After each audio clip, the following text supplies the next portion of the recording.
Canta, mergulha no templo de tudo que há dentro do teu coração. Tua voz pode ser o único livro que alguém pode ler e serve de abrigo para quem não tem mais com quem contar, um novo sol a brilhar.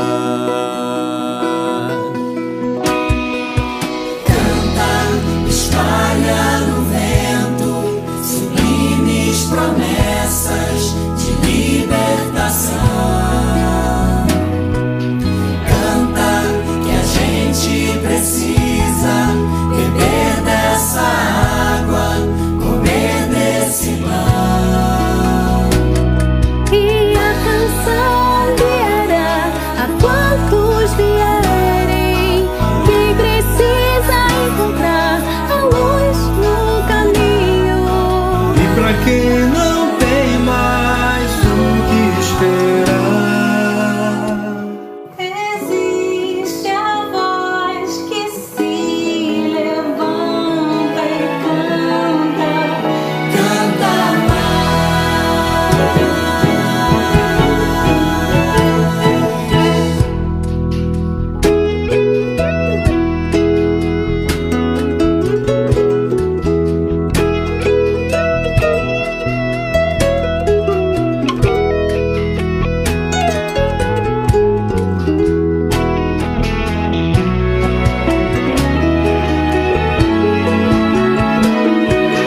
Canta, espalha no vento sublimes promessas de libertação. Canta que a gente precisa beber dessa água, comer desse pão. E a canção guiará a quantos vierem. quem precisa encontrar a luz do caminho. E pra quem não tem mais o que esperar, Existe a voz que se levanta e canta, canta mais. é tua a voz que se levanta e canta. Tanto em nós.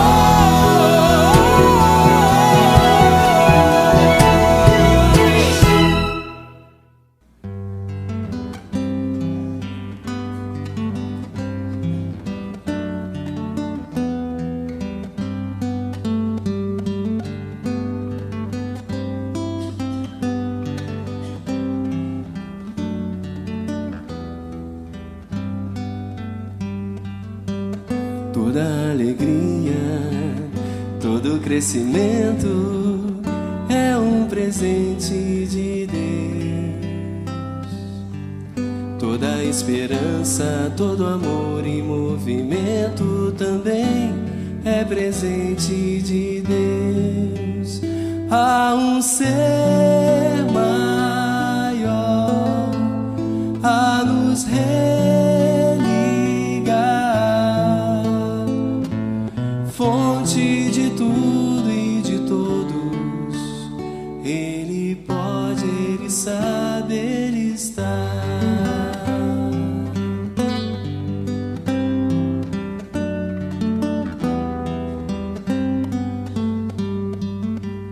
Todas as tristezas, todo sofrimento é um presente de Deus. Todas as doenças, todo choro de lamento também é presente de Deus. Há em cada um sempre um grão de fé que nos ajuda a seguir, pois Deus é justo, Ele é bom, Ele é.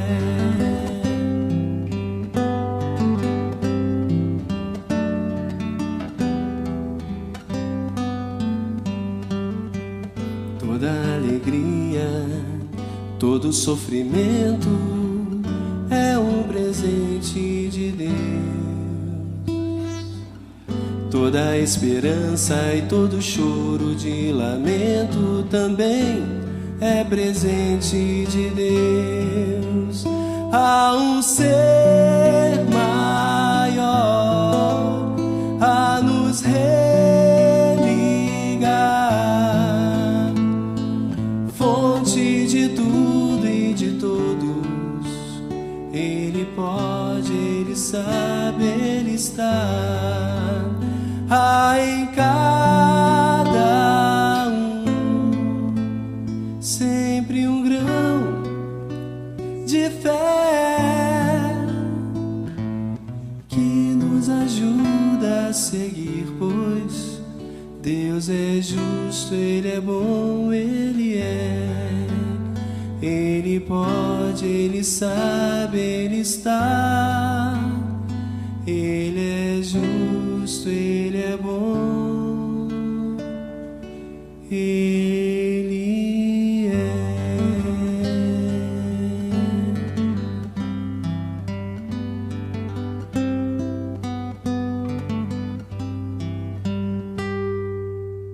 Senhor, em seu nome.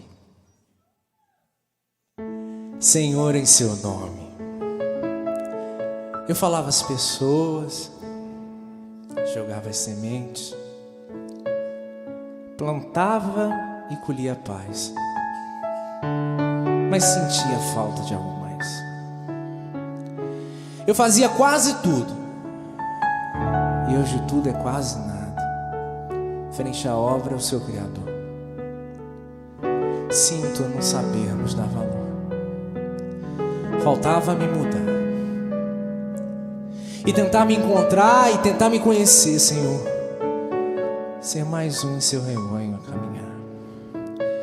Não me cabe só falar, também cabe agir e me tornar um instrumento seu a melhorar. Senhor, em seu nome, Senhor, em seu nome, eu fazia muitos planos, mas os anos seguem em frente e nos fazem ver quem somos.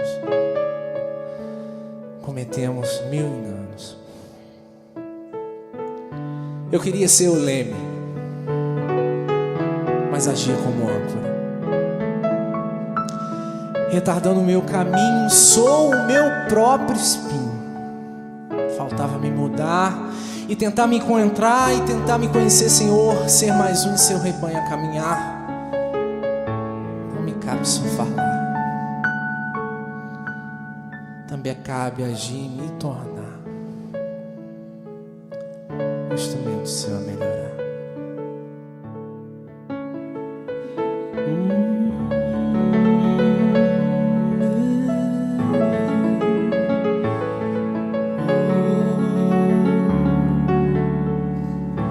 todos aqueles que dizem Senhor, Senhor, entrarão no reino dos céus.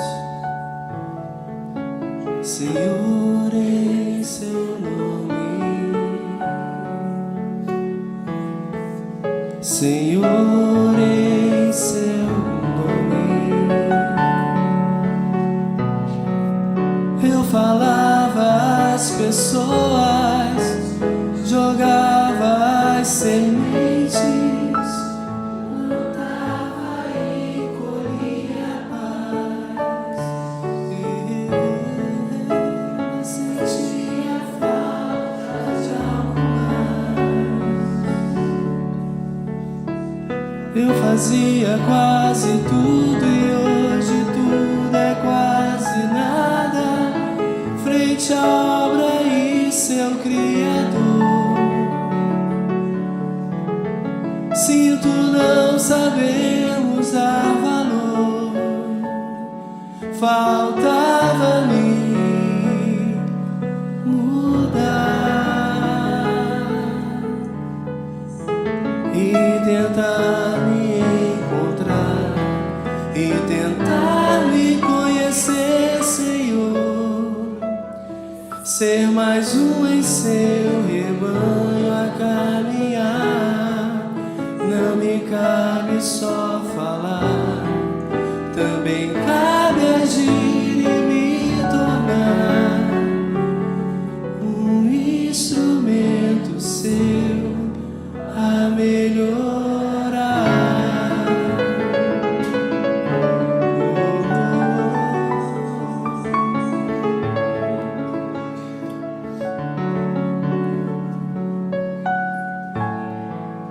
Senhor, em seu nome, Senhor, em seu nome, Senhor, em seu nome, eu fazia muitos planos, mas os anos seguem em frente e nos fazem ver quem somos. Cometemos mil enganos.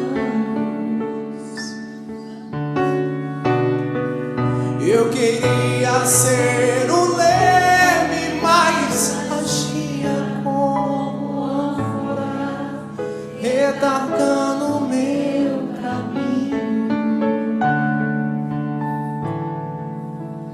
Sou meu próprio espinho.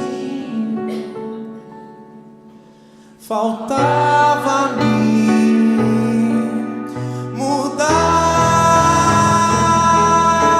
mudar e tentar me encontrar e tentar me conhecer, Senhor, ser mais um em seu rebanho a caminhar. Não me cabe só falar, também cabe agir e me tornar um instrumento seu a melhorar. Senhor, Senhor, em seu nome, Senhor. Senhor.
Olá, gente amiga do Centro Espírita Miguel. Nós da diretoria queremos agradecer a confiança que nos foi depositada por toda a doação que recebemos, né? E é com muita alegria que comunicamos a todos que a obra do telhado foi concluída. Olha que maravilha, né? Esses corações queridos, amigos, né, que colaboraram tanto para que isso se concretizasse, né? Assim sendo, abriremos a nossa casa para a reunião pública de quinta-feira. Será no dia 26 de maio, às 14h30, e todos estão convidados. Esse retorno das atividades do SEM, ele deve ser gradativo, priorizando vidas e a saúde de todos os trabalhadores e frequentadores, seguindo rigorosamente um protocolo orientado pelo CERJ, que é o Conselho Estadual Espírita, né, do Rio de Janeiro, de distanciamento limitado a 60 pessoas, com uso de máscara e comprovante de vacinação. Importante ainda lembrar, se por acaso algum trabalhador ou frequentador, né, apresente sinais e sintomas de Covid, deve imediatamente respeitar o isolamento domiciliar e ainda procurar orientação médica. Importante que tenham essa prática, né, respeitando todos aqueles que convivem conosco, seja no grupo familiar, seja no grupo social, enfim, onde estivermos, né? E foi graças a todos esses corações generosos que conseguimos alcançar essa meta. Que Jesus abençoe e ilumine esses corações. Que assim seja, graças a Deus. Bom dia a todos, sejam muito bem-vindos à reunião das manhãs de domingo. Sou Miriam, uma trabalhadora do Centro Espírita Miguel. Sou negra, tenho os cabelos curtos e grisalhos, estou usando uma blusa preta, um óculos de armação preta e atrás de mim uma parede branca. Para iniciar, como de costume, alguns lembretes. Na descrição desse vídeo, vocês encontrarão os links para o atendimento fraterno, para o jornalzinho da casa, para os avisos do mês. Pedimos também que não se esqueçam do like, de curtir o vídeo, para que o YouTube possa impulsionar esse vídeo, levando a mais pessoas as informações que aqui serão passadas, para que o YouTube possa impulsionar o canal do Centro Espírita Miguel, para que todo conhecimento acerca da doutrina espírita e o consolo que são passados nos vídeos que aqui são veiculados possam chegar cada vez a mais pessoas. E além desta reunião pública, dos domingos às 9 horas da manhã, temos mais 2 reuniões públicas ao longo da semana. Às quintas-feiras, 14h30, sextas-feiras, 20 horas. Em todas as reuniões públicas, o GEAL, Grupo de Educação Espírita André Luiz, se faz presente, levando a evangelização a todas as crianças. Também temos, por este mesmo canal do YouTube, 2 reuniões de fluidoterapia, às terças-feiras, às 19h30 e às quartas-feiras, às 9 horas. E também temos a prece da saudade, na qual podemos colocar no chat o nome dos nossos afetos, dos nossos conhecidos, que já retornaram para a pátria espiritual para a prece. Essa prece ocorre às quintas-feiras, às 19h30. E hoje, as nossas reflexões serão trazidas pelas companheiras Vera Gonçalves e Priscila Catalão. Priscila nos trará o estudo do Livro dos Espíritos, parte 3ª, capítulo 10, da Lei de Liberdade, questões 851 a 859, e nos falará sobre a fatalidade. E em seguida, Vera nos trará o estudo de O Evangelho segundo o Espiritismo, capítulo 16, Servir a Deus e a Mamon, itens 1 e 2, e nos falará sobre a salvação dos ricos. Então, vamos prestar bastante atenção nas informações que as nossas companheiras nos trarão nesta manhã e que, com certeza, nos enriquecerão. E, para isso, lembramos do bom uso do chat, que durante as exposições o chat não seja utilizado. Ele está sempre disponível para nós, para as nossas saudações e as nossas despedidas. Então, aproveitemos esse banquete de luz que nos é oferecido nesta manhã. Excelente reunião a todos, excelente domingo a todos, junto às suas famílias. Fiquem com Deus.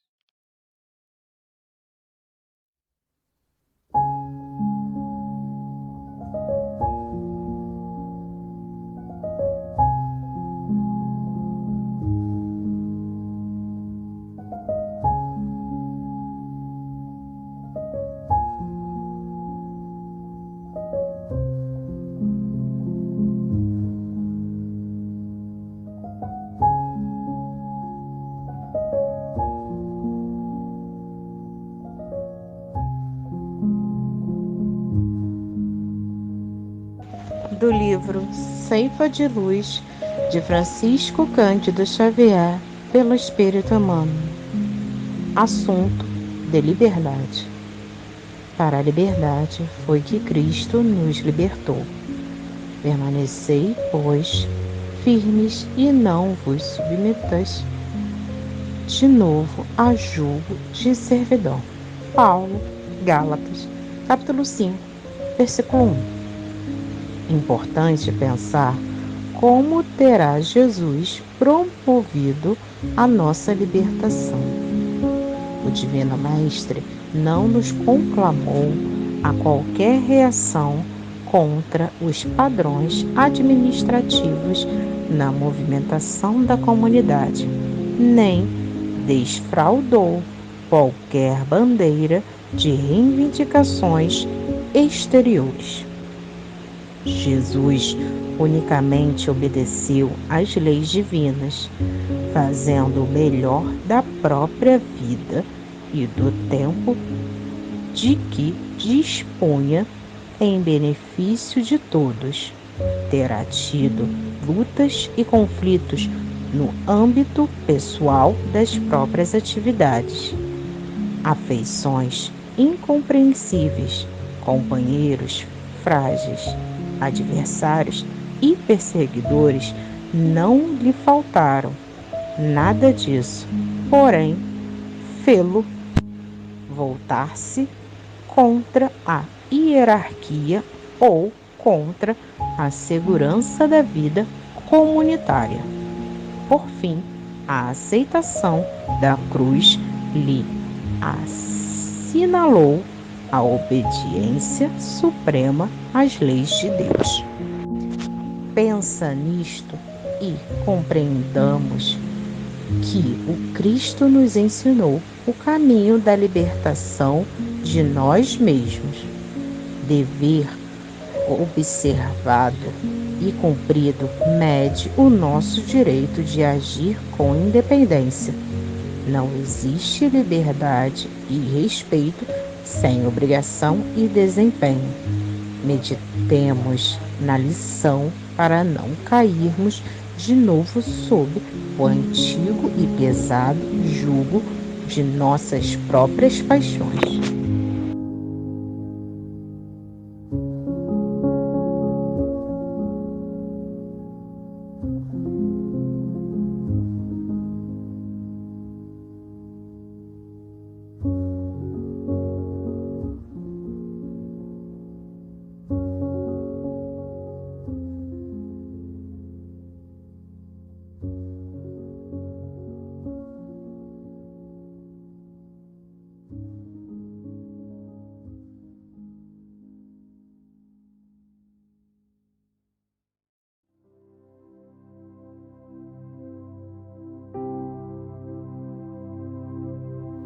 Vamos fechar nossos olhos, nos conectar com o mais alto nesse momento e agradecer a Deus pela oportunidade de estarmos aqui nessa manhã de domingo, juntos compartilhando da palavra do Senhor, falando de Jesus e tentando sempre colocar em prática todos os ensinamentos que nós recebemos pela bondade do Senhor, através das palavras que aqui vamos ouvir hoje.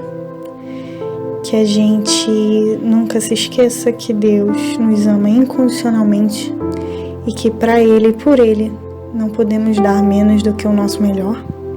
Que a gente seja sempre muito grato por todas as oportunidades de felicidade, de trabalho e de amor que Deus coloca nas nossas vidas, através de outros espíritos e através das dores, nossas grandes professoras que vêm burilar o nosso ser a caminho da luz. Obrigada, Senhor, infinitamente, pela casa de Miguel que nos ampara e nos auxilia, pelos espíritos protetores que nos ajudam e influenciam, pela oportunidade de trabalho e pelos laços de amor que aqui encontramos e que nunca serão rompidos, porque o amor é para sempre, assim como o teu amor por nós, Senhor. Obrigada, Jesus, pelas palavras, pelos ensinamentos e mais ainda pelos exemplos, por ser o nosso melhor amigo, que nos ampara e não nos abandona nunca. Que estejamos sempre conscientes que a melhor maneira de sermos felizes é amando, e que esse amor possa se espraiar pelo mundo em todas as suas formas, para que um dia a gente consiga ver esse mundo regenerado e as nossas almas finalmente em paz. Obrigada, Senhor. Que assim seja.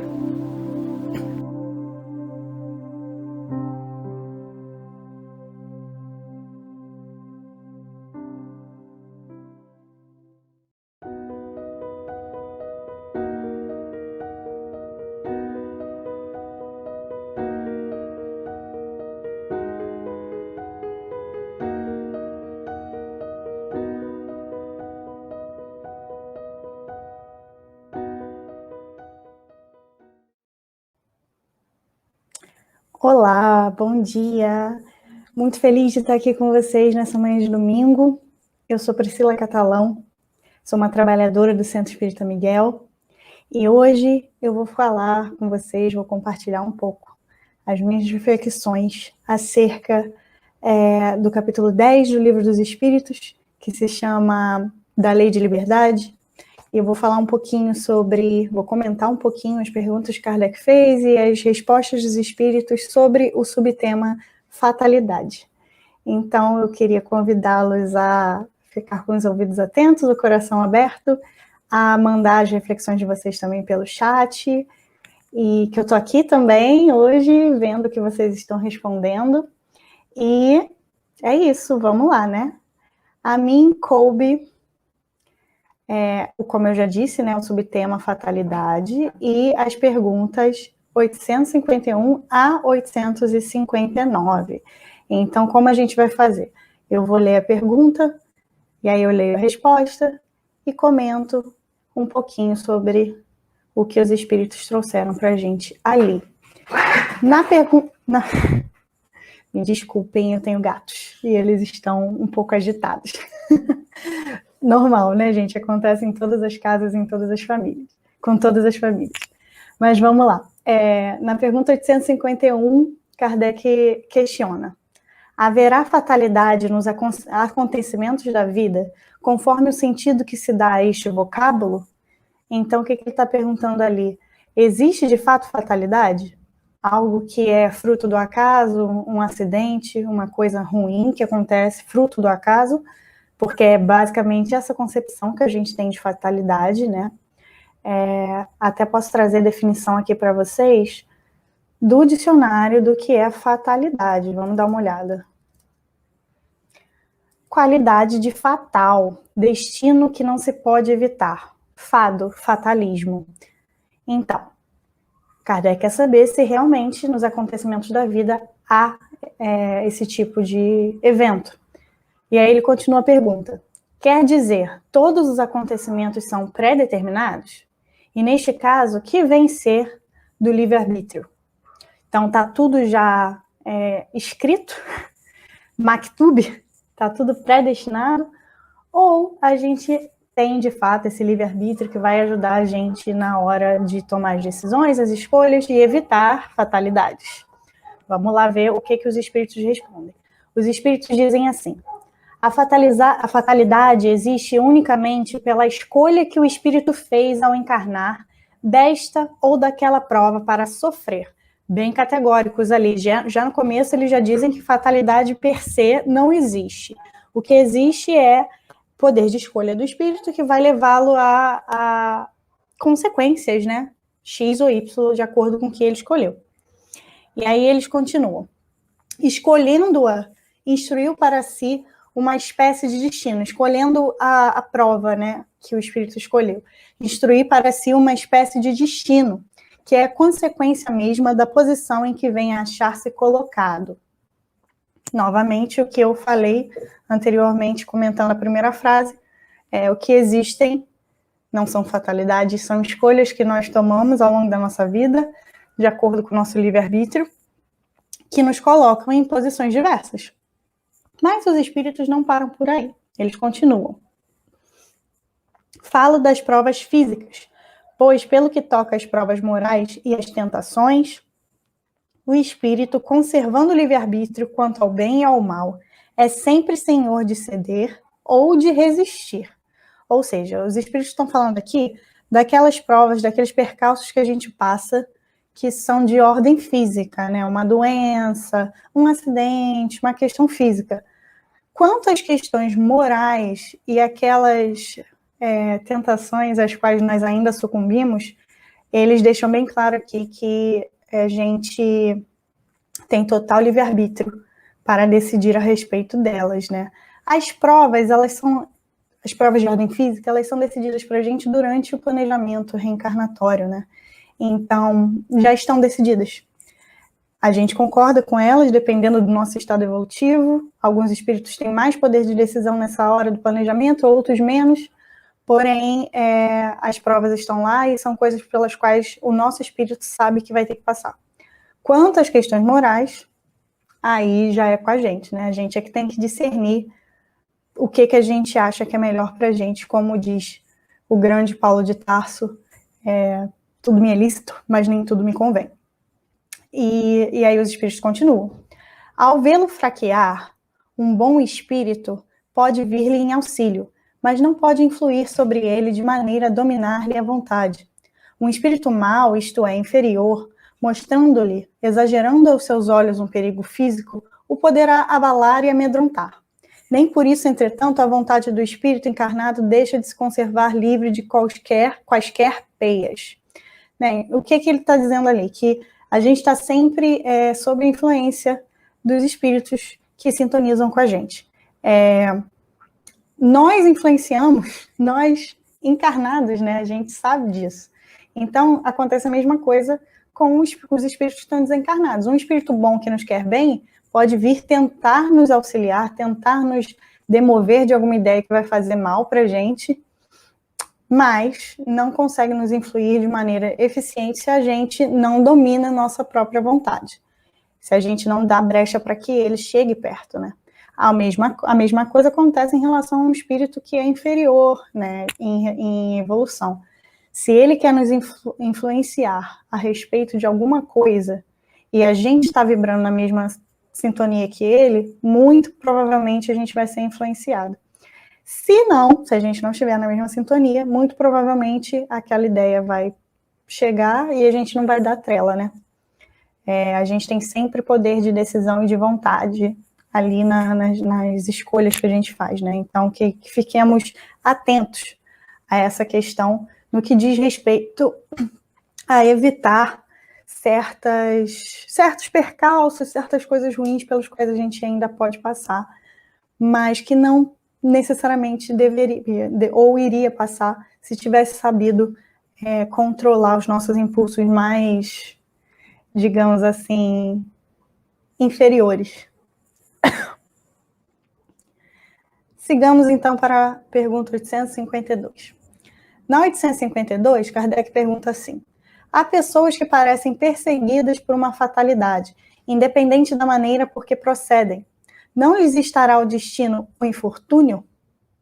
Então, ele está falando aqui sobre aquelas pessoas que às vezes a gente vê que têm vidas tão tristes, que passam por coisas tão difíceis, e que é uma atrás da outra, e todo mundo comenta, meu Deus, mas será que não tem um intervalinho para essa pessoa dar um respiro?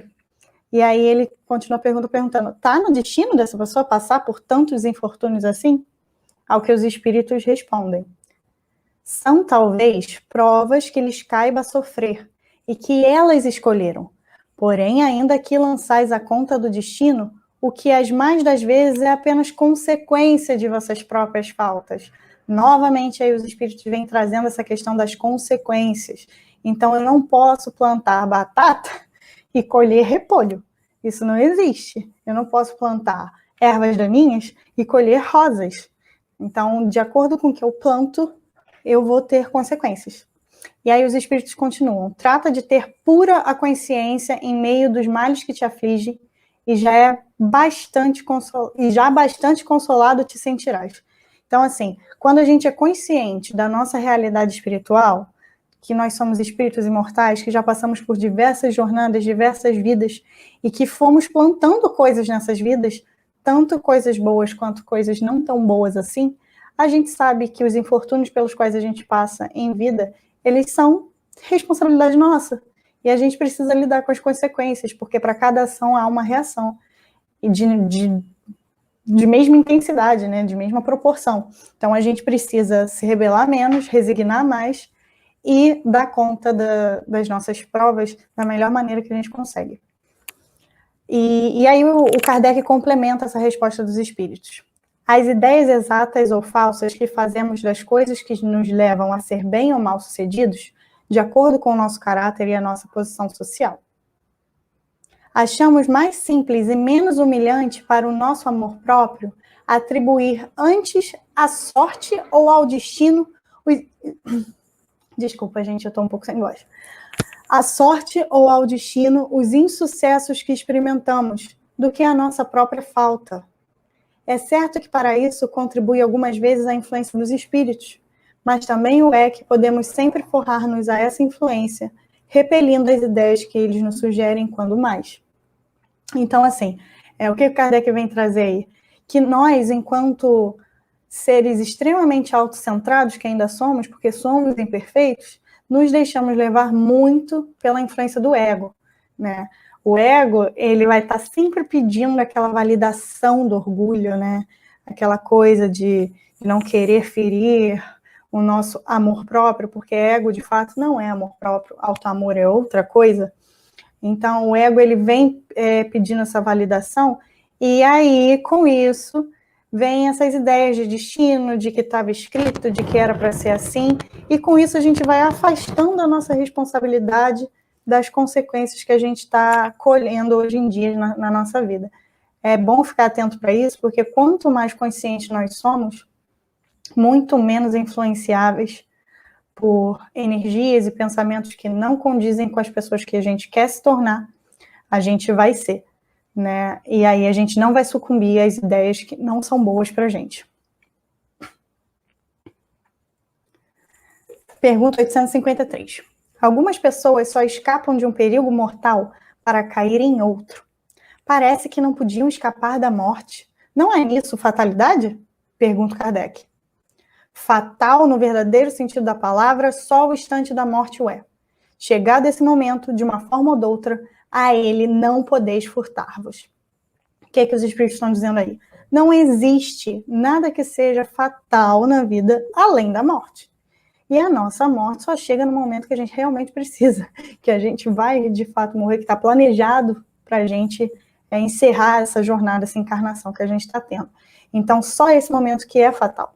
E quando esse momento chega, a gente não pode escapar dele. De resto, nada é fatal. Aí Kardec faz uma subpergunta aí nessa pergunta. Assim, qualquer que seja o perigo que nos ameace, se a hora da morte ainda não chegou, não morreremos? Ao que os espíritos respondem, reforçando o que já falaram antes. Não perecerás, e tens disso milhares de exemplos. Quando, porém, soe a hora da tua partida, nada poderá impedir que partas. Deus sabe de antemão de que gênero será a morte do homem, e muitas vezes seu espírito também o sabe, por lhe ter sido isso revelado quando escolheu tal ou qual existência. Então, como eu havia falado antes, a gente, algumas vezes, dependendo do nosso grau evolutivo, a gente tem um poder de decisão no nosso planejamento espiritual antes de reencarnar.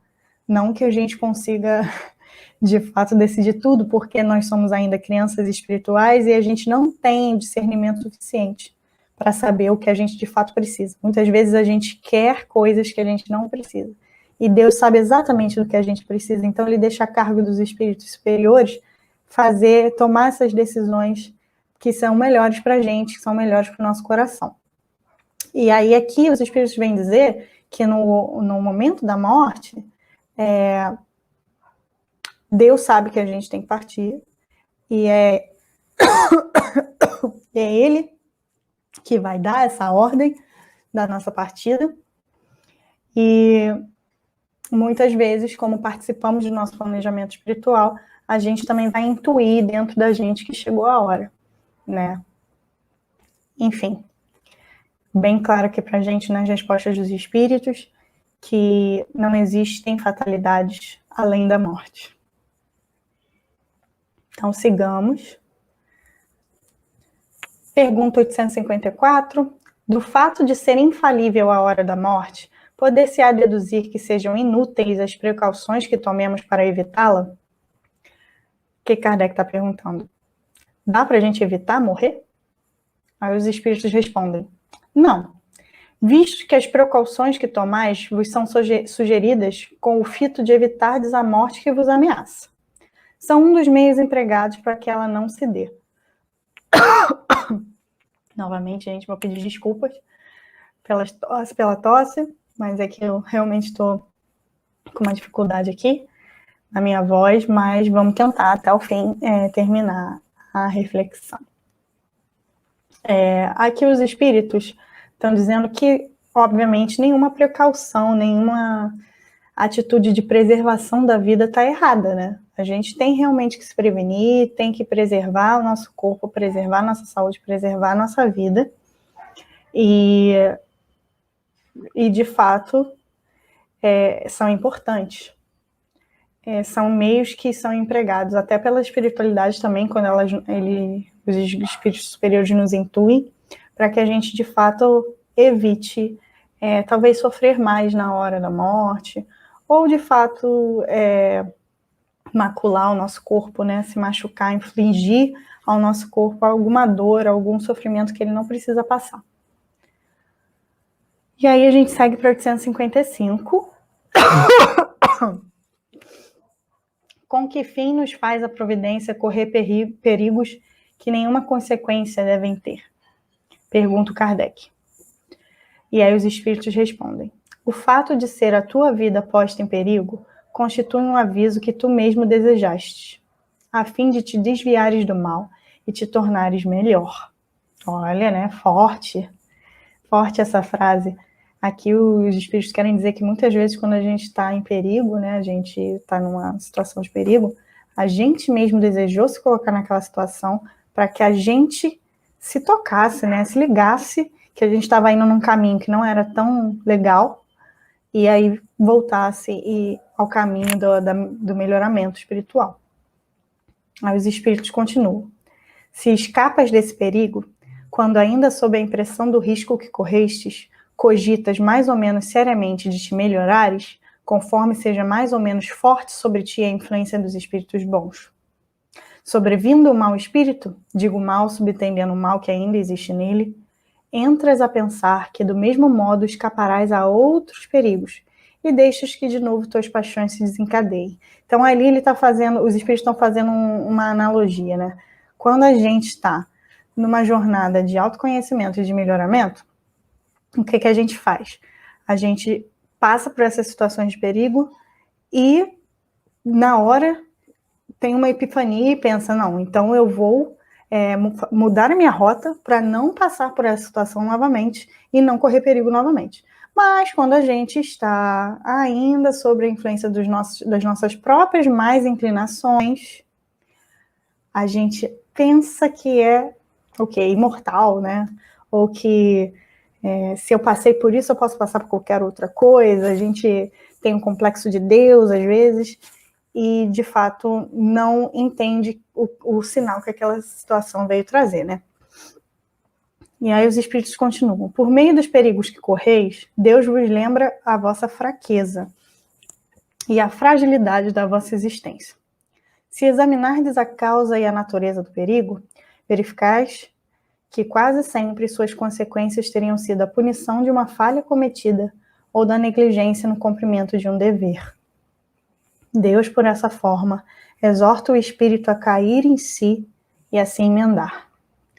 Então, aqui os espíritos deixam bem claro que muitas vezes, nessas situações que estamos em perigo, a gente percebe que as consequências, elas são elas estão ligadas a alguma falta, alguma negligência no cumprimento dos nossos deveres. E aí, se o espírito está atento, se o espírito está tentando se melhorar, ele vai cair em si e ele vai pegar uma outra rota e vai se emendar, né? Como a gente diz popularmente em português, vai tomar tento. E aí a gente segue para 856, onde Kardec pergunta: sabe o espírito antecipadamente de que gênero será a sua morte? Será que a gente sabe como a gente vai morrer? Ao que os espíritos respondem: sabe que o gênero de vida que escolheu o expõe mais a morrer desta ou daquela maneira. Sabe igualmente quais as lutas que terá de sustentar para evitá-lo e que, se Deus permitir, não sucumbirá. Então, cada um sabe de si, né, gente? A gente sabe como a gente vive, o que a gente escolhe para a nossa vida, o que a gente escolhe consumir, o que a gente escolhe fazer. Então, de acordo com as coisas que a gente faz, que a gente escolhe, a gente... da maneira que a gente vive, a gente vai morrer. A realidade é essa, né? Não adianta eu querer ter uma morte tranquila se eu passei a minha vida inteira tendo comportamentos suicidas, como me deixei levar por vícios, me coloquei em situações de risco. Qual é a equação que a gente tem ali? É matemática pura isso. Se eu me coloco em situações de que minha vida está sempre em risco e que eu estou sempre deteriorando o meu corpo, não cuidando de mim, como eu posso, então, ter uma morte, uma hora da morte tranquila? Ao passo que, se eu cuido de mim, se eu cuido da minha saúde, se eu cuido do meu corpo, se eu tomo cuidado com as coisas que eu consumo, então é bem provável que a minha morte seja mais tranquila, né? E mais ainda, essas questões, elas também estão super ligadas às escolhas morais que a gente faz. Então, se eu tento sempre me elevar moralmente, mesmo que eu vá ter uma morte dificultosa, talvez dolorosa, por causa de uma prova que eu escolhi antes de reencarnar, se eu sou um espírito consciente da minha realidade espiritual, se eu tentei ser um homem de bem, então provavelmente o meu entendimento dessa prova vai ser muito maior. E com isso, eu vou conseguir passar por ela de uma maneira mais tranquila do que se eu não fosse esse espírito, né? Então, a gente precisa ficar atento às escolhas que a gente tem feito nas nossas vidas, se elas estão de acordo, se elas estão coerentes, se elas são coerentes para a gente e para a vida que a gente quer levar e para o ser que a gente quer ser. Bem, estamos quase no final. Na 857, o Kardec pergunta assim: há homens que afrontam os perigos dos combates, persuadidos de certo modo de que a hora não lhes chegou. Haverá algum fundamento para essa confiança? Então, aqueles homens que se colocam em perigo nos combates, nas guerras, nos conflitos, porque eles de fato têm certeza que a hora deles não chegou, eles não vão morrer. Existe algum fundamento para essa confiança? Os espíritos respondem: muito a miúde tem um homem o pressentimento do seu fim, como pode ter o de que ainda não morrerá. Esse pressentimento lhe vem dos espíritos seus protetores, que assim o advertem para que esteja pronto a partir ou lhe fortalecem a coragem nos momentos em que mais dela necessita. Pode vir-lhe também da intuição que tem da existência que escolheu, ou da missão que aceitou e que sabe ter que cumprir. Então, sim, muitas vezes existe um fundamento nessa confiança, né? Esse pressentimento, ele vem daqueles que são seus protetores, que estão insuflando confiança no espírito para que eles passem por essa prova de uma maneira mais tranquila, né? Mais fortalecidos, com mais coragem, e também do conhecimento que eles próprios têm da jornada que eles escolheram traçar, né? Enquanto desencarnados no momento do planejamento espiritual. Na 858, Kardec fala assim: por que razão os que pressentem a morte a temem geralmente menos do que os outros? Muitas vezes a gente vê aquelas pessoas que falam que eu estou pressentindo que está chegando a minha hora. E, em geral, essas pessoas estão muito tranquilas. Por que isso se dá? Essa é uma curiosidade que eu também tenho, assim como Kardec teve. Então, vamos ver o que os espíritos falam. Os espíritos falam assim: quem teme a morte é o homem, não o espírito. Aquele que a pressente pensa mais como espírito do que como homem. Compreende ser ela a sua libertação e espera. Gente, isso é tão bonito. Quando a gente se entende, quando a gente tem certeza que a gente é espírito imortal, a gente sabe que a morte nada mais é do que uma nova etapa da vida. Que na realidade essa nossa vida aqui, material, ela é só um pedaço, só uma passagem que a gente precisa fazer para que a gente se melhore, para que a gente entre em maior contato com o nosso eu divino, com o nosso eu crístico, para que a gente evolua. Então, quando a gente tem a certeza de que a gente está nessa jornada, a gente sabe que a hora da morte, ela é a hora de voltar para a pátria espiritual. É a hora de voltar para a nossa verdadeira casa. Então, de fato, por que a gente vai temer esse momento? Se eu sei que eu estou vivendo a minha melhor versão, se eu sei que eu estou tentando o melhor que eu posso, se eu sei que eu nunca faço mal ao outro de maneira intencional, ou a mim também, eu não tenho que temer morrer. Porque morrer é natural, é parte da vida. Morrer é só deixar a carcaça material aí. E isso não é motivo de ter medo. Eu tenho que ter medo, sim, das consequências das minhas atitudes ruins. Mas não é medo de punição. Talvez medo do sofrimento que eu mesma me trouxe. Mas, mais do que isso, a gente precisa encarar a vida com coragem. Primeiro porque somos todos imperfeitos e o erro é degrau. O erro é parte do aprendizado. A gente não aprende se não errar. Então faz parte da pedagogia de Deus nos deixar errar, nos dar o livre-arbítrio para errar. E também enfrentar a vida com coragem para que a gente morra, deixe essa carcaça material por aí, para aqui, na Terra, né, para cá, com dignidade, sabendo que o melhor da nossa vida ainda está por vir. Então, a gente não tem tempo para temer a morte, como diz a música. A gente tem tempo e merece ter tempo para buscar a nossa felicidade. E aí, chegamos ao fim das reflexões do dia de hoje, do Livro dos Espíritos, com a pergunta 859. Com todos os acidentes que nos sobrevêm no curso da vida, se dá o mesmo que com a morte, que não pode ser evitada, quando tem de ocorrer? E aí, o Kardec está perguntando, né? Em relação aos acidentes, os eventos acidentais que acontecem ao longo da nossa vida, também é assim com a morte? A morte não pode ser evitada, então esses acidentes que a gente tem ao longo da vida, eles também não podem ser evitados quando eles têm de ocorrer? Por exemplo, vou dar um exemplo pessoal aqui. Eu, quando tinha 15 anos, sofri um acidente doméstico e sofri uma queimadura de 2º grau. Um momento bem doloroso da minha jornada, porque foi doloroso fisicamente falando, né, e também foi doloroso emocionalmente falando. Eu era uma menina, uma adolescente ainda, então foi um período da minha vida em que eu sofri bastante. Será que esse acidente ele poderia ter sido evitado? E aí os espíritos respondem: são de ordinário coisas muito insignificantes, de sorte que vos podemos prevenir deles e fazer que os evitemos algumas vezes, dirigindo o vosso pensamento, pois nos desagradam os sofrimentos materiais.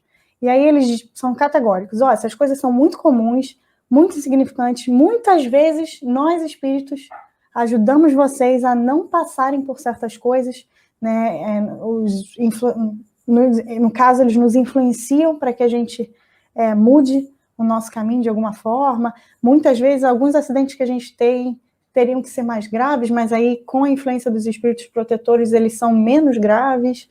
Muitas vezes me pego pensando nisso em relação ao meu acidente. Acho, sim, que tive muita proteção no momento, que devo ter sofrido muito menos do que eu achei do que poderia ter sido, né? E aí eles continuam: isso, porém, nenhuma importância tem na vida que escolhestes. A fatalidade verdadeiramente só existe quanto ao momento em que deveis aparecer e desaparecer deste mundo. Então, novamente, os espíritos deixando bem claro ali que apenas a morte é fatal. Apenas a morte é uma certeza. E aí o Kardec faz uma subpergunta para fechar esse ciclo, essas perguntas que a gente trabalhou hoje, que é a pergunta A, onde ele fala assim: haverá fatos que forçosamente devam dar-se e que os espíritos não possam conjurar, embora o queiram? Então, existe algum evento, algum fato que eles têm que acontecer de qualquer maneira, mesmo os espíritos tentando evitar, né? Tentando ajudar a gente a não passar por esses fatos? E aí os espíritos respondem: sim, há, mas que tu viste e pressentiste quando no estado do espírito fizeste a tua escolha. Então, novamente, eles trazem para a gente, nos chamam a responsabilidade das coisas que acontecem nas nossas vidas. Com certeza existem alguns fatos que muitas vezes eles não querem ver a gente passar, porém, vão acontecer porque nós escolhemos aquele caminho. E aí eles continuam: não creais, entretanto, que tudo que sucede esteja escrito, como costumam dizer. Então não existe Maktub, gente. Por mais que a novela O Clone, que está reprisando na sessão da tarde, não vale a pena ver de novo, traga essa ideia de que existe um Maktub, de que existe um destino. Não existe. Não existe predestinação para aqueles que acreditam em livre-arbítrio. Não existe nada que esteja escrito em pedra que a minha escolha não possa mudar. E aí os espíritos continuam: um acontecimento qualquer pode ser a consequência de um ato que praticaste por tua livre vontade, de tal sorte que, se não o houvesses praticado, o acontecimento não se teria dado. Imagina que queimas o dedo. Isso nada mais é senão resultado da tua imprudência e efeito da matéria. Só as grandes dores, os fatos importantes e capazes de influir no moral, Deus os prevê, porque são úteis à tua depuração e à tua instrução. Então, o que eles querem dizer aí? Aquelas grandes dores, aqueles grandes sofrimentos, aquelas doenças difíceis, aqueles acidentes que nos fazem sofrer, aquele momento difícil e complexo, que muitas vezes a gente deita para dormir e ele fica em looping na nossa cabeça sendo reprisado, e muitas vezes a gente vai dormir chorando por causa dele. Essas grandes dores, esses fatos, eles são importantíssimos para a nossa jornada. Não porque o sofrimento seja importante, mas porque o sofrimento é capaz de burilar a nossa alma se a gente estiver consciente, se a gente estiver aberto a entender o que aquela situação veio nos mostrar e veio nos ensinar. Né? A dor, ela é uma grande professora. Então, quando eu falo sofrimento aqui, não é um sofrimento com aquela carga extremamente pejorativa, mas é a questão da dor, gente. A gente não vai passar por essa vida incólume, a gente não vai passar por essa vida encarnados sem sofrer. Isso é ilusão, porque a gente ainda está no mundo de provas e expiações. O que nós podemos almejar é passar pelas dores de maneira resignada, de maneira consciente, enxergando o que ela trouxe para a gente, qual ensinamento ela veio nos dar e demonstrando através do nosso exemplo como ser melhor. Isso sim saber lidar, né? Saber viver, sabendo que Deus não nos dá nenhum fardo maior do que os nossos ombros conseguem carregar, que Ele não nos abandona e que o nosso valor não está nunca em nada externo, mas sim no amor que Ele nos devota, sejamos nós espíritos perfeitos ou imperfeitos, independente. Então, quando eu tenho essa certeza da paternidade, do amor divino dentro de mim, pode vir o que vier. Tempo chuvoso, tormenta, caminho tortuoso. Eu sei que no final eu vou ter lá o meu arco-íris, eu vou ter o meu pote de ouro, que não é material, que não é dinheiro, pronto para eu receber. E que não é algo que vai ser só para mim, mas com certeza que eu vou compartilhar com os meus irmãos em humanidade.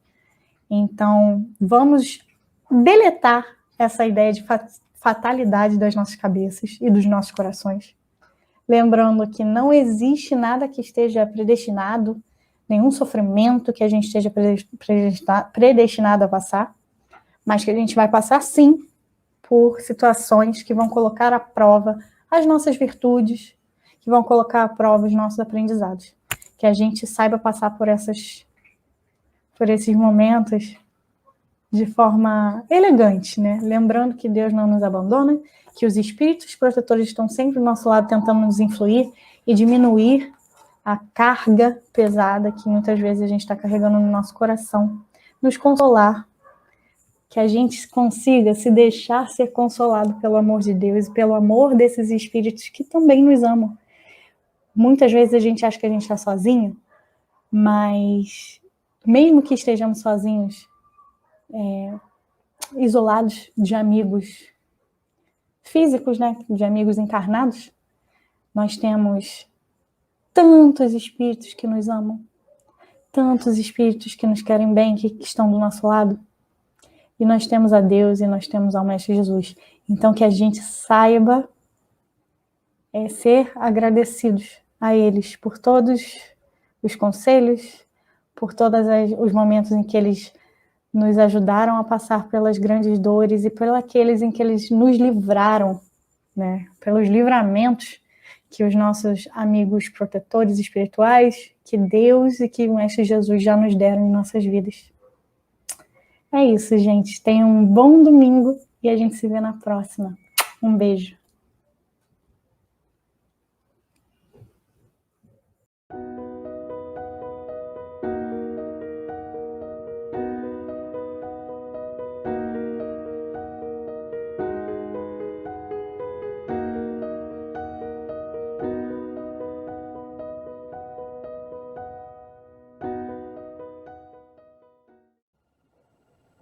Bom dia, eu sou a Vera Lúcia, trabalhadora do Centro Miguel, e hoje nós vamos refletir juntos sobre o nosso Evangelho, capítulo 16, Servir a Deus e a Mamon.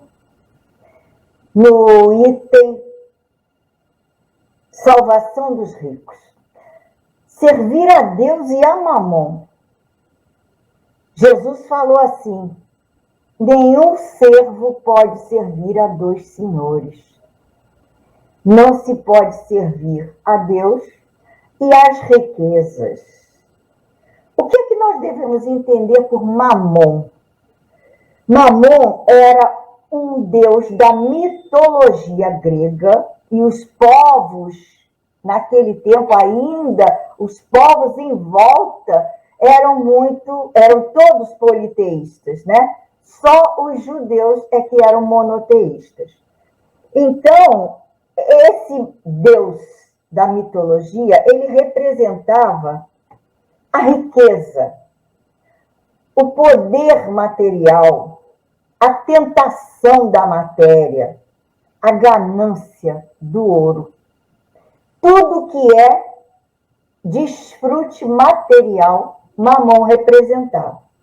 E Jesus disse o quê? Não se pode servir a dois senhores. O próximo slide, por favor. O subtítulo que nós temos para conversar hoje é sobre a salvação dos ricos. Uma lição que Jesus veio trazer para os apóstolos e para nós, quando Jesus, reunido com os apóstolos, contou uma história para eles. Jesus contou a história do mordomo infiel.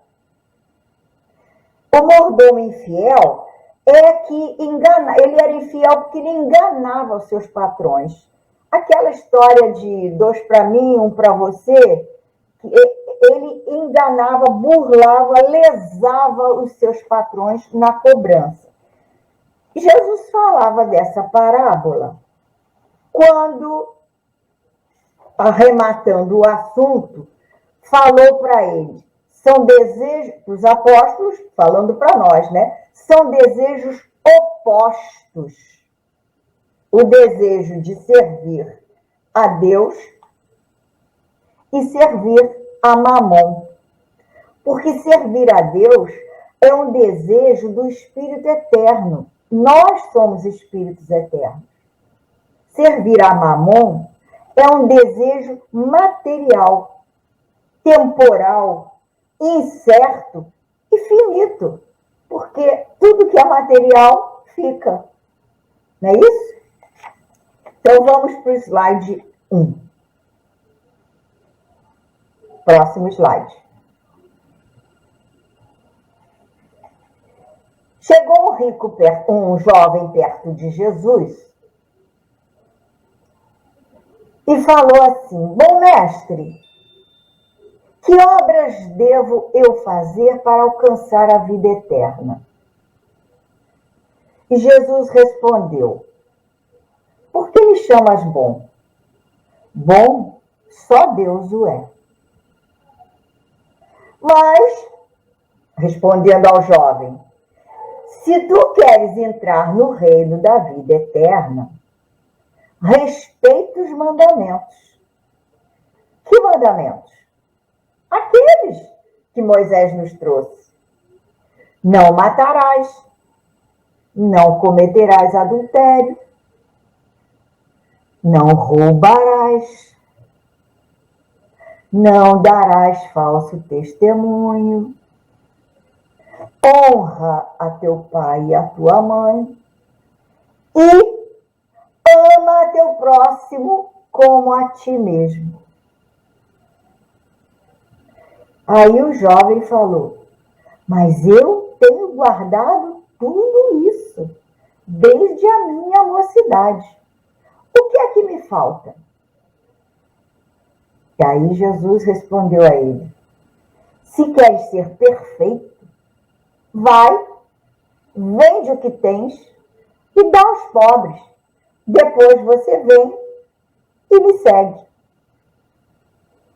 Vamos rapidinho nos colocar na situação desse jovem que perguntou a Jesus, o que me falta para eu poder alcançar a vida eterna, alcançar o paraíso, o reino de Deus? E aí é como se Jesus estivesse falando para nós, não matarás. Ah, eu não mato. Tá bom, eu não mato. Não mato, eu não tiro a vida, mas às vezes eu ainda tiro a esperança de alguém. É como se fosse matar, não é? Um futuro dessa pessoa. Não cometerás adultério. O que é adultério? Adulterar? Adultério é traição. Adulterar é enganar. Então, nesse não cometerás adultério, entra não só aquela traição que a gente usa muito a palavra adultério para traição, mas tudo o que é que eu engano, que eu adultero, que eu modifico, que eu vou transformando em coisa ruim. Porque eu posso adulterar uma palavra, um conto, uma atitude, um produto. É amplo isso aí e a gente tem que fazer muito exame de consciência se eu não adultero os fatos. Não roubarás. Eu não roubo. Eu não roubo, eu não faço assalto, eu não vou meter a mão no que é dos outros, mas às vezes eu posso achar que eu tenho direito de alcançar aquilo que não me diz respeito. Isso entra no não roubarás. Eu tenho que fazer exame de consciência. Não darás falso testemunho, mentir. Eu não minto. Não minto nunca.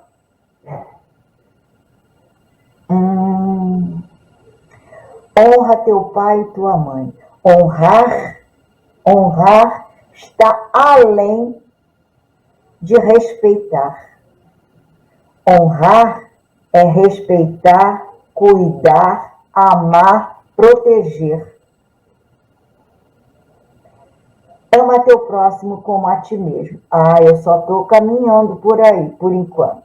Por enquanto, ainda não estou amando o meu próximo como a mim mesmo, não. Porque eu estou ainda no aprendizado.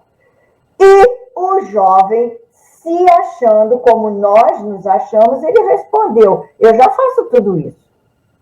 O que me falta? E aí Jesus diz, despoja de tudo que é teu, vem e me segue. Humildade no máximo. E aí?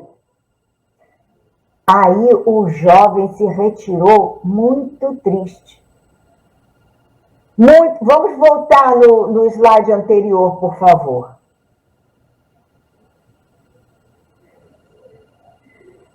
Esse. Olha, Jesus falando com o jovem e o jovem se retirando muito triste. Por quê? Porque ele tinha muitos bens, ele era um jovem rico e ele não teve a força necessária, nem a coragem suficiente para o desapego. Porque para o desapego tem que ter coragem, tem que ter força de dizer o que eu quero está maior do que isso que eu tenho. Porque eu quero ser, no momento, eu tenho. Não é o ter que importa, porque tudo que eu tenho eu vou deixar. Mas o que eu sou, o que eu posso ser, eu vou levar.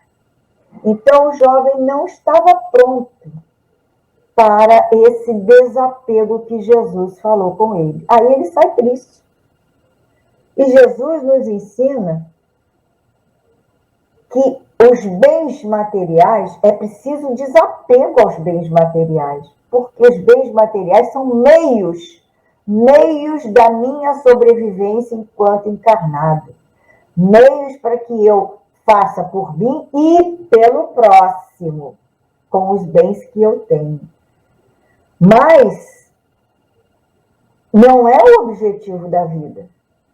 Ter não é o objetivo da vida. O objetivo da nossa vida é ser. Ser melhor, ser um ser iluminado, evoluído. Vamos para o próximo slide, por favor. O outro. Jesus faz, então, contando para os apóstolos, porque os apóstolos estavam em volta vendo esse episódio do jovem. E aí Jesus faz uma alegoria. Ele faz uma alegoria dizendo para aqueles homens simples, para que aqueles homens entendessem a lição e absorvessem a lição. Jesus sempre fazia uma representação com aquilo que estava no meio deles. E Jesus, para que eles entendessem bem a dificuldade que representa o desapego do rico para que consiga a salvação e a libertação da sua alma,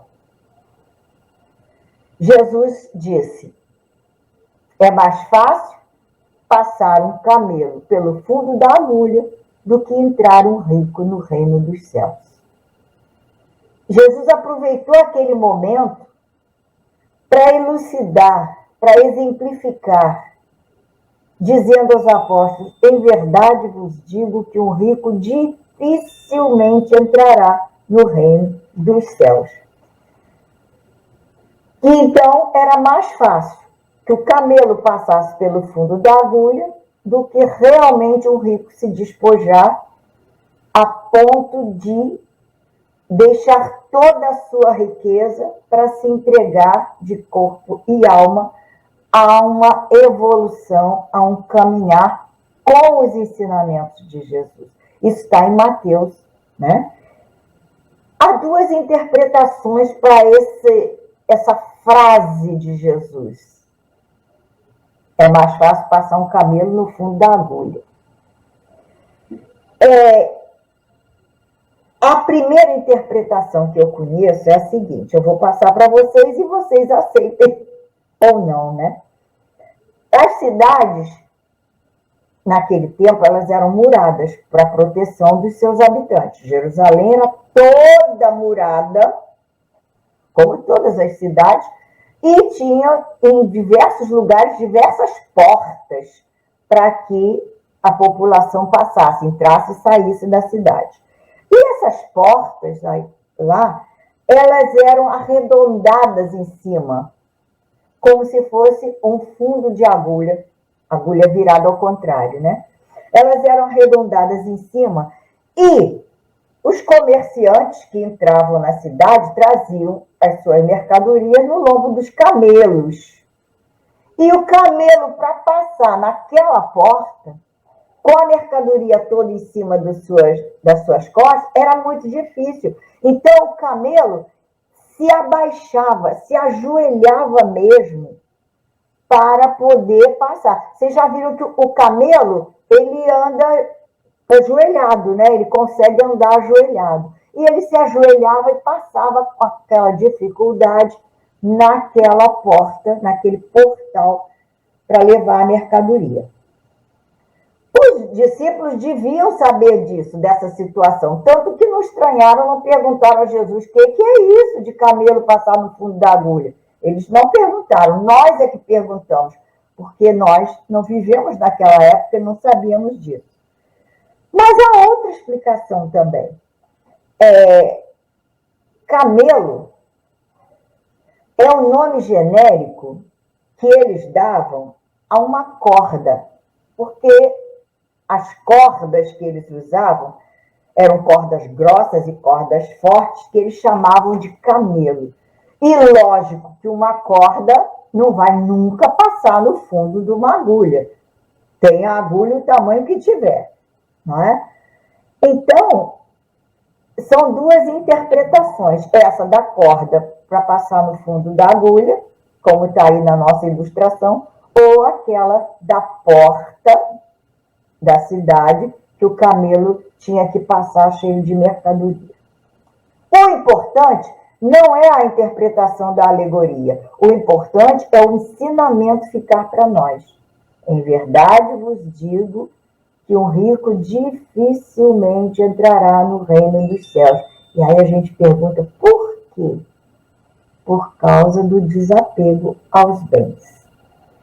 E nós precisamos entender muito essa lição, porque não é só o rico que tem apego. Nós, de um modo geral, aqueles entre nós que não são ricos, muitas vezes nós nos apegamos. Não é ao ouro, eu não tenho ouro, mas eu me apego às coisas simples que eu tenho na minha vivência. E aí, isso me prejudica na hora que eu tiver que voltar à casa do Pai. E eu vou citar aqui um conselho de Paulo de Tarso que eu achei que cai muito bem nessa nossa lição. Paulo de Tarso falou assim: pratica a caridade, divida sua riqueza para que ela não te aprisione. Grande frase, grande Paulo de Tarso. Muito obrigada, um bom dia, fiquem com Jesus.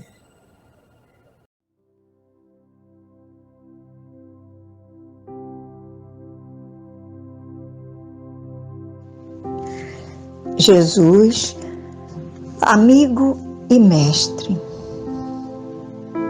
faça de nós, Senhor, instrumentos de amor e da misericórdia do Pai para com os nossos irmãos. Ajuda-nos a aprender a dividir, a repartir, a atender e socorrer aqueles que necessitam tanto da nossa benevolência, da caridade pura,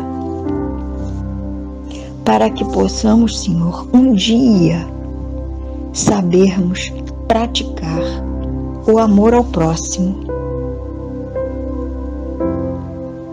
exatamente como o Senhor nos ensinou, amando tanto ao próximo quanto amamos a nós mesmos. Que Jesus, nosso mestre, amigo e exemplo maior, nos oriente, nos ilumine e nos abençoe hoje e sempre. Que assim seja.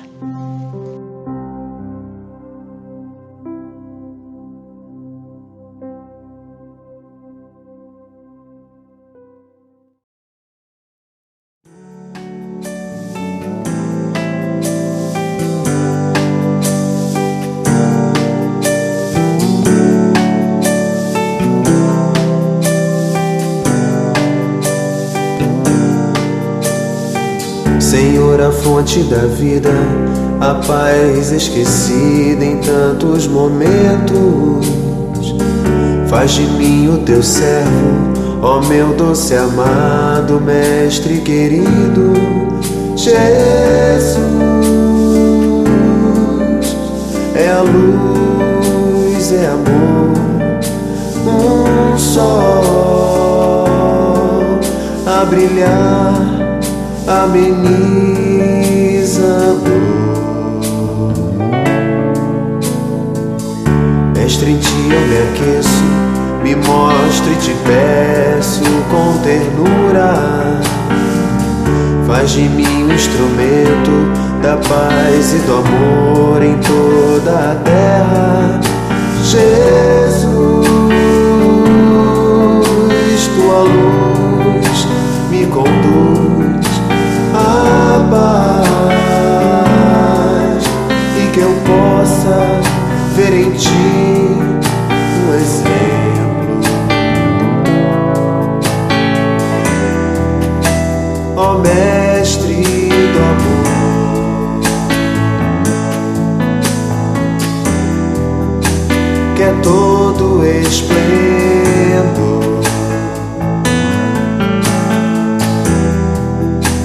a maior riqueza que um homem pode ter é amar você, é amar Jesus, Jesus.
nem dei bola pro desânimo. Papo de família reunida, sempre sinto amor. Até nem embaraço nas palavras, fico tímido.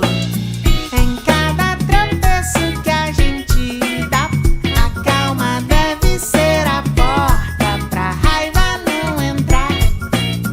E caso a inveja queira aparecer, deixa ela falando sozinha, bem longe de você.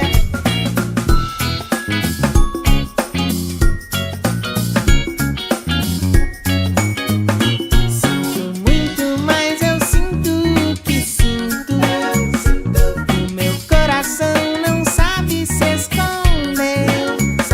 Não consigo escolher o que é que eu sinto, mas me cabe decidir o que fazer. Quando fico triste, sei um bom remédio pra curar. Gargalhadas de um amigo nunca deixam de alegrar. Se só faz sentido o que é sentido pelo coração, meu entusiasmo se transformará nessa canção. Nesse balanço a vida é tão feliz e sigo sempre curioso, pequeno aprendiz.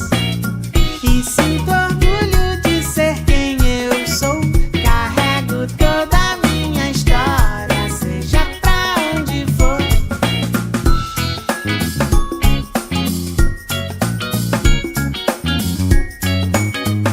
Sinto muito, mas eu sinto o que sinto. O meu coração não sabe se esconder.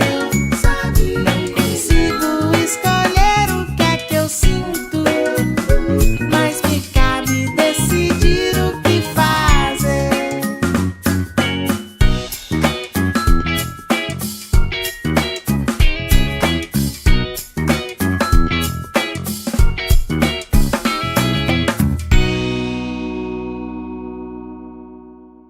Fecho os meus olhinhos, faço uma oração.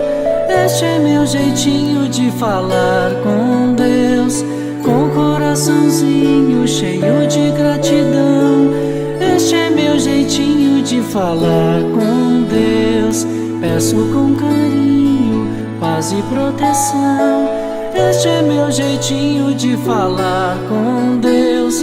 Lembro do irmãozinho em dor e aflição. Este é meu jeitinho de falar com Deus.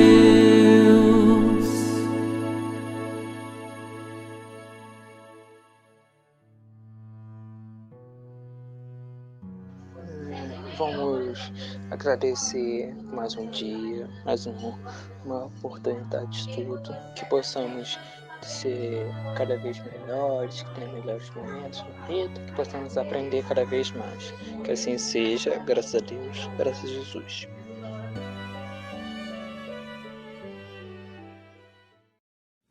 Oi, pessoal. O tema da nossa conversa de hoje, né, da nossa aula, é o orgulho e a humildade. E nós vamos encontrar no capítulo 7, itens 11 e 12 do Evangelho segundo o Espiritismo, duas mensagens de Adolfo, bispo de Alger. E ele começa assim: a humildade é uma virtude bem esquecida entre vós. Os grandes exemplos que vos foram dados são pouco seguidos. E, no entanto, sem humildade, podeis ser caridosos para com o vosso próximo? Oh, não, porque esse sentimento nivela os homens, mostra-lhes que são irmãos, que devem ajudar-se mutuamente e os caminha ao bem. O orgulho é o terrível adversário da humildade.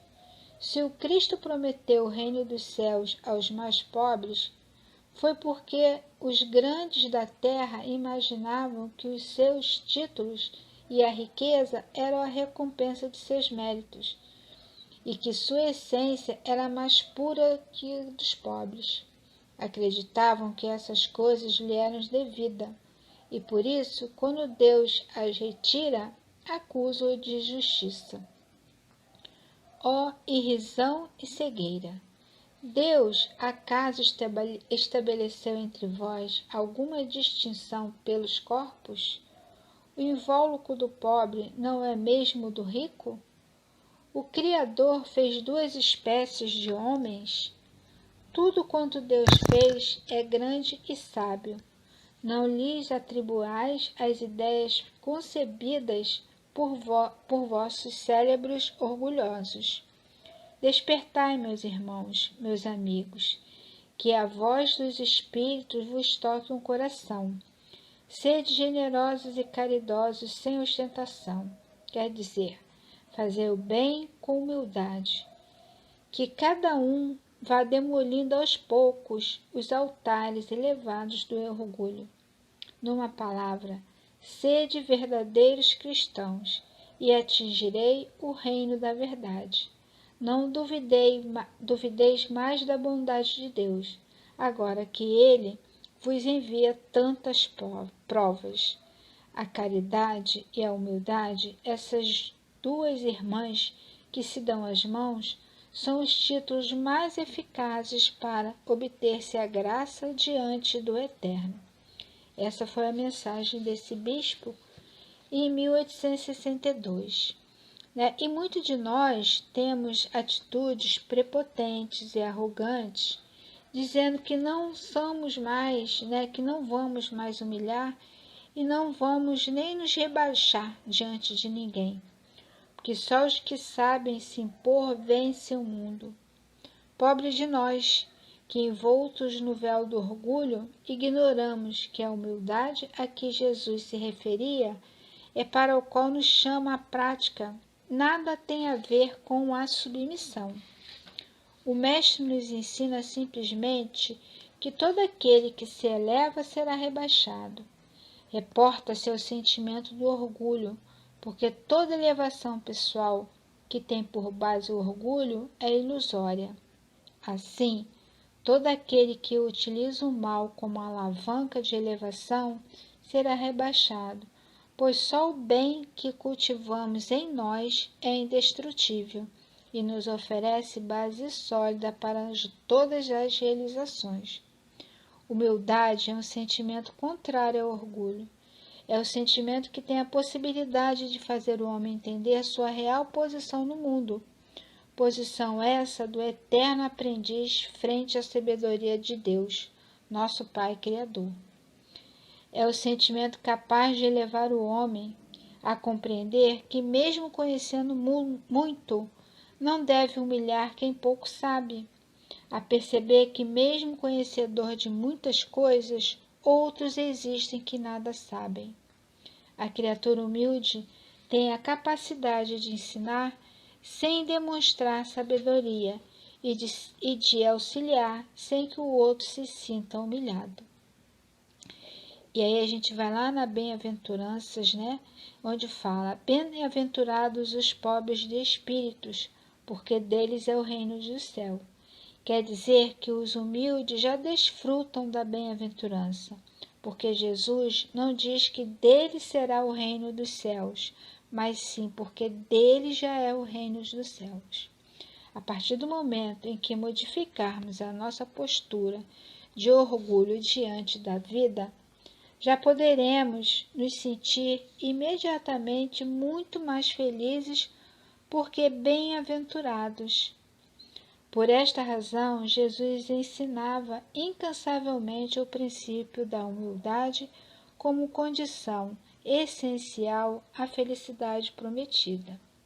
E agora nós vamos continuar falando mais sobre esse assunto. Carneiro revoltado.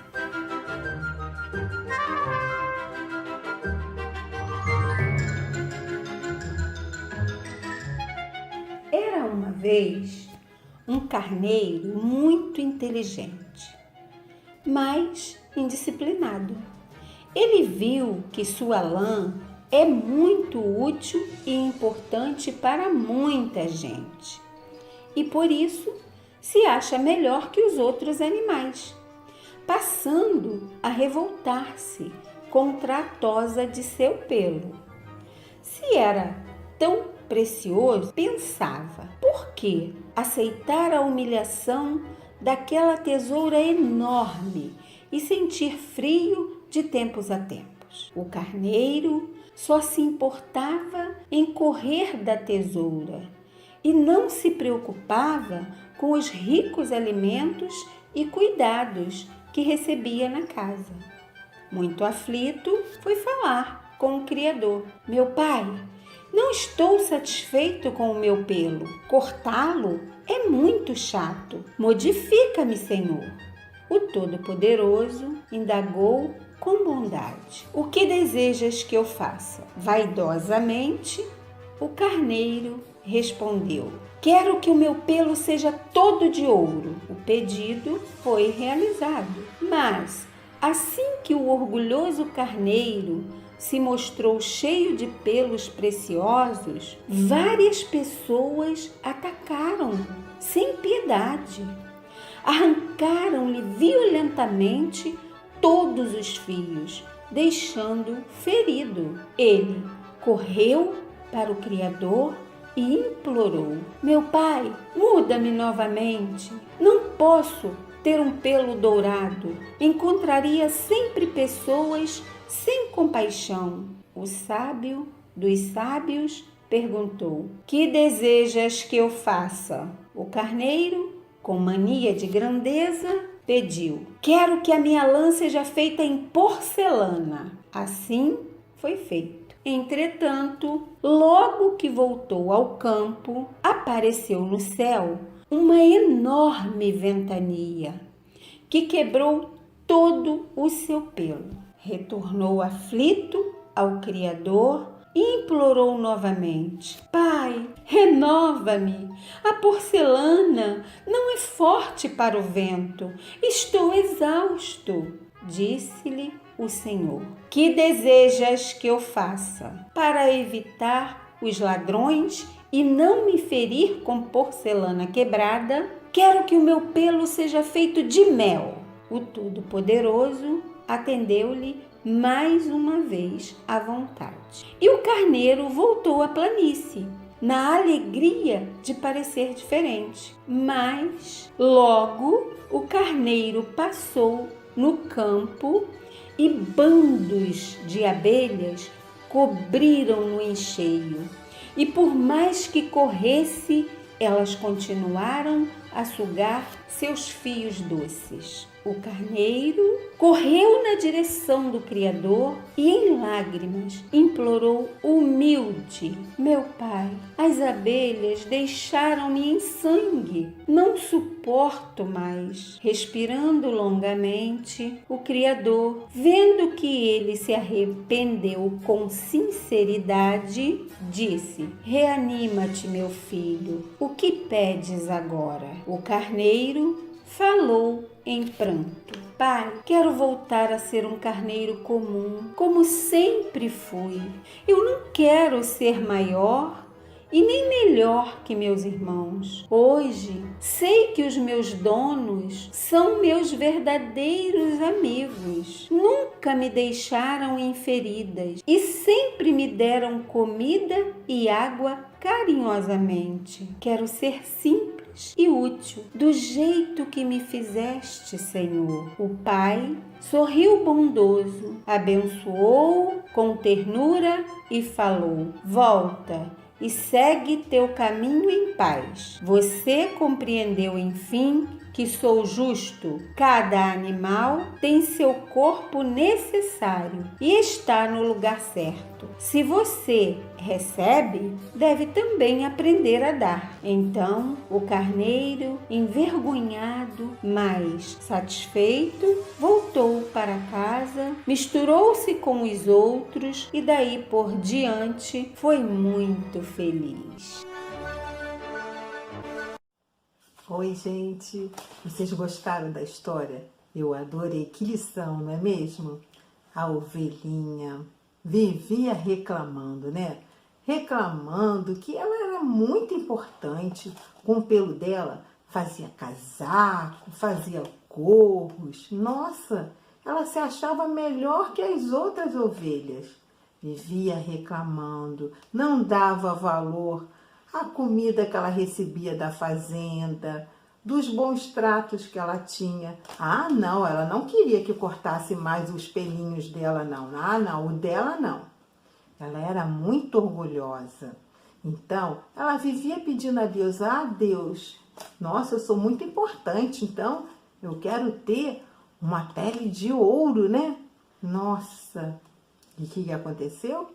As pessoas, quando viram aquele ouro todo, quiseram roubar.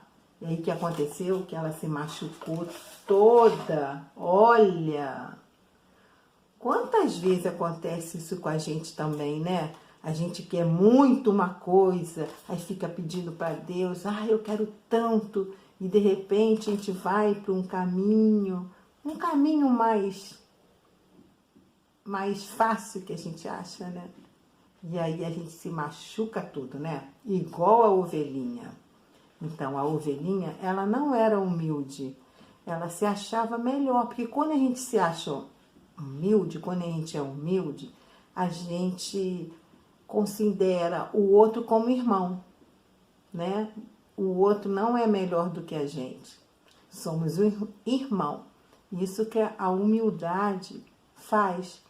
Então, a gente sendo orgulhoso, a gente se sente melhor que o outro.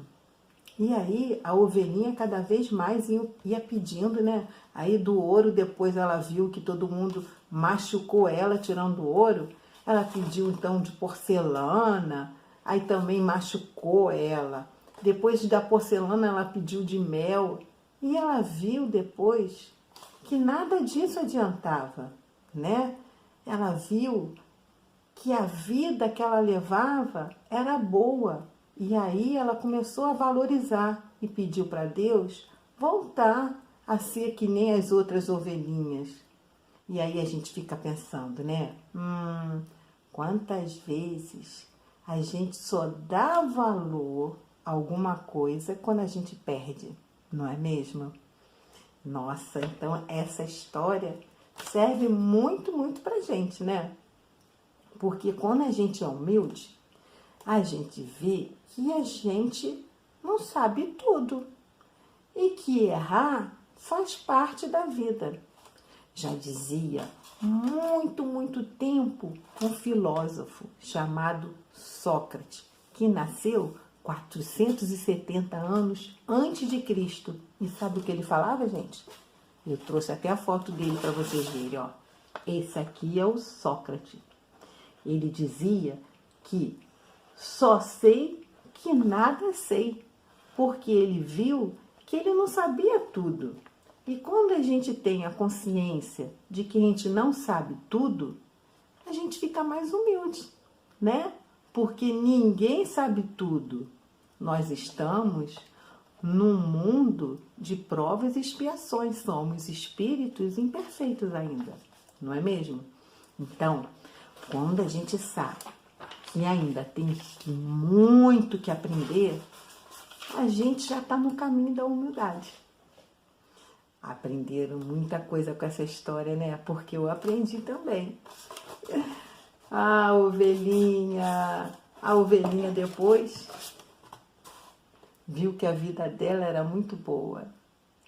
Agora nós vamos à nossa atividade, vamos fazer uma ovelhinha com a tia Daisy. Aí sabe o que vai acontecer? Toda vez que a gente vê a ovelhinha, a gente vai lembrar, não tem que ser orgulhoso não sou melhor que ninguém não é mesmo? Vamos lá então, gente? Tchau! Olá, galerinha do bem, meus espíritas mirins, tudo bem com vocês? Eu espero que sim. Bom, o estudo de hoje tem o tema o orgulho e a humildade. Duas palavras muito fortes, né? Uma a gente deve afastar de nós, que é o orgulho. A humildade devemos trabalhar cada vez mais para nos aproximarmos mais do nosso Pai, do nosso Criador. No vídeo que vocês assistiram, o Carneirinho Revoltado, Vocês viram a situação, né? O carneiro, sabendo da utilidade dele, que o pelo dele fabricava roupas, calçados, ele não queria mais, se sentindo muita coisa, né? Todo orgulhoso. Então ele foi falar com o Criador, e o que o Criador fez? Perguntou a ele: que queres que eu faça? E aí ele pediu que o seu pelo fosse de ouro. E assim o pai atendeu a ele. Quando ele saiu, todo mundo atacou ele, tirou os fios de ouro, acabaram machucando ele. Ele voltou correndo para o Criador para falar com ele, choroso. E Deus novamente perguntou: você quer que eu faça o quê? Qual é o seu pedido? E o carneirinho, ainda orgulhoso, disse assim: eu agora então quero que o meu pelo seja de porcelana. E Deus fez a sua vontade.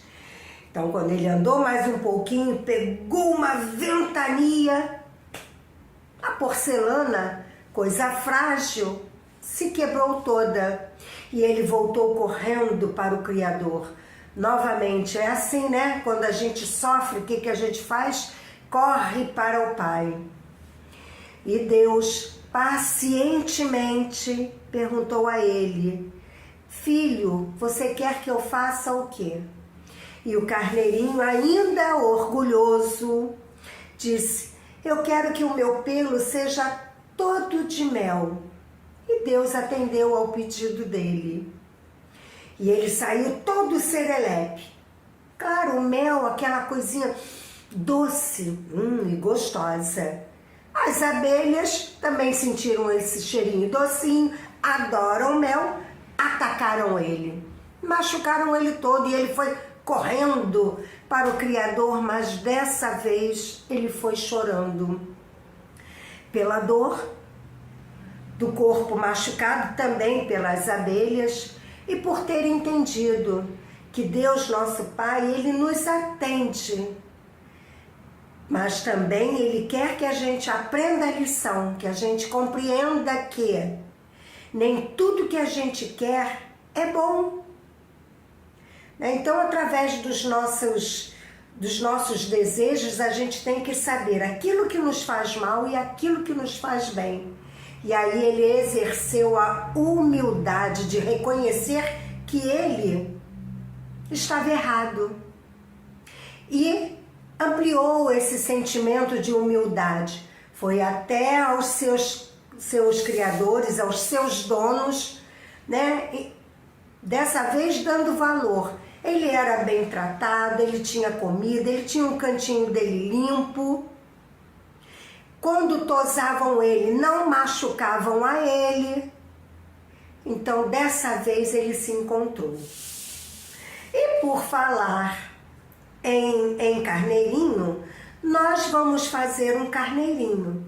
Mas antes eu quero dizer a vocês que se quiserem estudar um pouquinho mais sobre o orgulho e a humildade, está no Evangelho segundo o Espiritismo, no capítulo 7, itens 11 e 12, ok?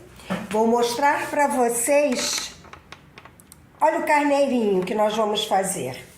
De papel, um pouquinho só de algodão e 2 pregadores. Lembrando, crianças, que vocês têm que pedir o algodão para a mamãe, tá bom? Porque ela vai te lembrar que se você for pegar o algodão, as suas mãos devem estar super limpas, ok? Então vamos lá. Você vai pegar uma folha, um quarto, né? Um pedaço de folha, uma tampa. Eu vou usar uma caneta piloto para vocês poderem identificar melhor. Vou passar em volta. O corpo você vai fazer como se fizesse assim um ovo, ó. Perceberam, né? O olhinho, o nariz, a boquinha.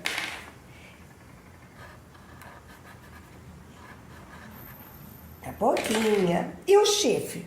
Carneiro tem chifre.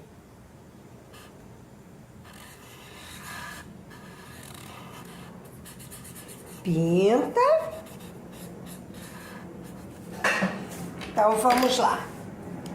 Agora você vai recortar com uma tesoura. Olha a minha tesoura, sem ponta.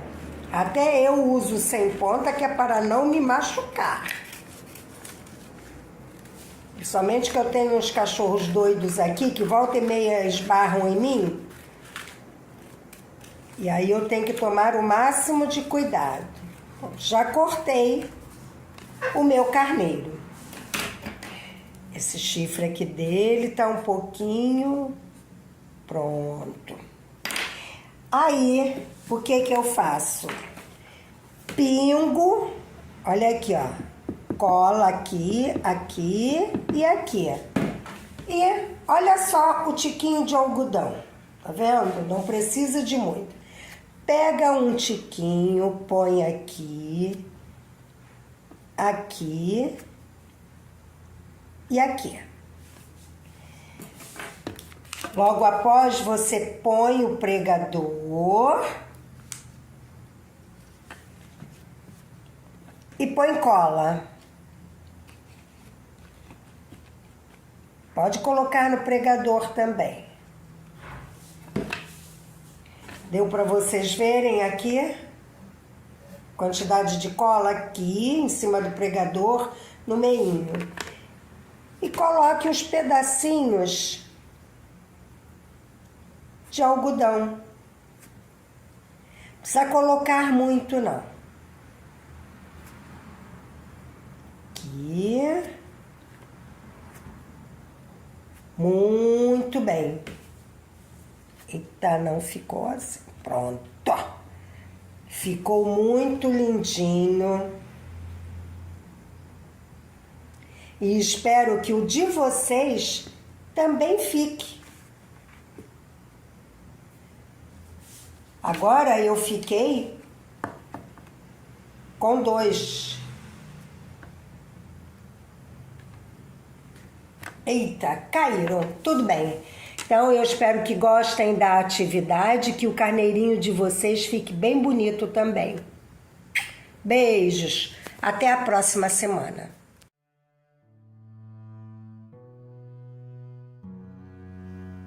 Agora, vamos todos elevar os nossos pensamentos ao alto, pensar numa paisagem bem bonita e agradecer a Deus por mais um estudo, mais reflexões, ensinamentos que nós possamos aplicar nesse dia, nessa semana, interiorizar esses sentimentos de luz e paz nos nossos corações, enxergar o nosso irmão da mesma forma como queremos ser enxergados e como queremos ser tratados, sem o orgulho, sem o egoísmo, olhando eles como nós, criaturas e espíritos em evolução, com um pequeno passo nessa trajetória de espírito imortal, que nós possamos levar para essa semana esse sentimento de paz que nos invade. Obrigada, Senhor. Obrigada, Jesus. Obrigada pela casa de Miguel. Com a sua permissão, a gente encerra o estudo de hoje. Graças a Deus.